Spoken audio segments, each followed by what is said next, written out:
Where do you get reference photos you can legally use for your art? An obvious free place to find copyright-free reference photos is a stock photo site like Pexels or Pixabay.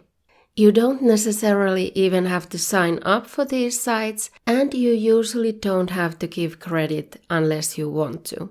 The downside to these free stock photo sites is that a lot of people might be using the same photo you're using. And the topics are limited.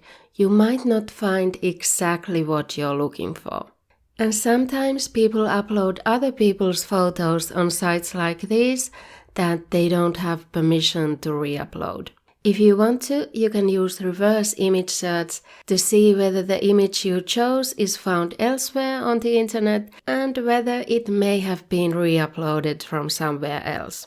Now, Pexels does not allow AI-generated images, but Pixabay does, and it's not easy to filter them out. There is a tag under the image, but currently you'll only see it after opening the image. DeviantART is where I used to search for stock photos for art references all the time. You used to be able to find a plethora of different reference photos from different stock photo artists. I used it especially for pose reference. However, they're all going to have different rules on how you can use the photos. Some are paid, some are free, but only for non-commercial purposes. Some might allow the use for pose reference for free, even if it's paid for commercial use otherwise. So you're not only going through the process of finding the photos you want, but then you have to figure out separately for each case how you can use them. And the stock photo artist might change the rules over time. So if you downloaded the photos years ago and want to use them again, you might not be allowed to use them the same way anymore. I also noticed that it's difficult to search for them now.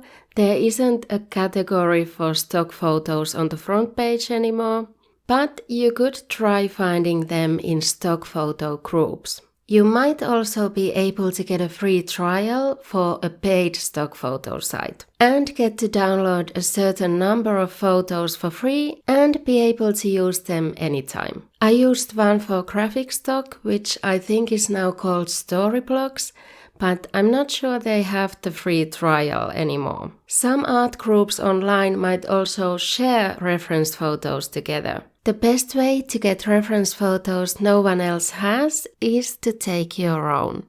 It doesn't have to be the highest quality photo. It could just be a reminder for yourself if you see something like a scenery, a sunset, a landscape, and think you really want to paint it. Take a photo to remember it. Even if it's a bad one, just to remember the idea. I sometimes take embarrassing, bad quality pose reference photos of myself, especially when I was younger and used to paint more portraits. Museums are good places for taking reference photos of statues, clothing, jewelry, animals. And even if you use an existing artwork as a reference, you could do yours in a different medium to make it your own. If you can't find non-copyrighted images or can't take your own and are left with Google images, then at least try to combine different images. Maybe even edit them together for your own Frankenstein reference photo. Change some things like turn it into a mirror image to make it less obvious. I admit I do this sometimes, but usually it's for a bigger painting or an artwork where I didn't find a reference for one detail like a background flower, and then I'll pull up Google image search for that one thing within a bigger artwork. And it's more so about getting the anatomy of the background flower correct rather than making it look like the reference photo. Pinterest and Instagram are good too, but not for finding reference photos.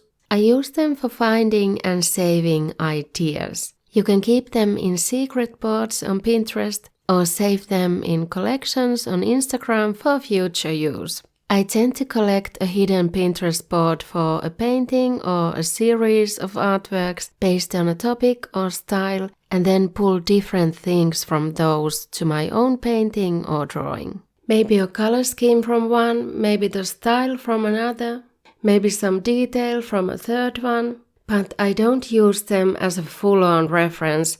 This isn't an exhaustive list by any means, so if you have more ideas on where to find reference photos, you can share them in the comments. But how about choosing a color scheme for your art? In this video, I'll show you some tools you can use. See you there!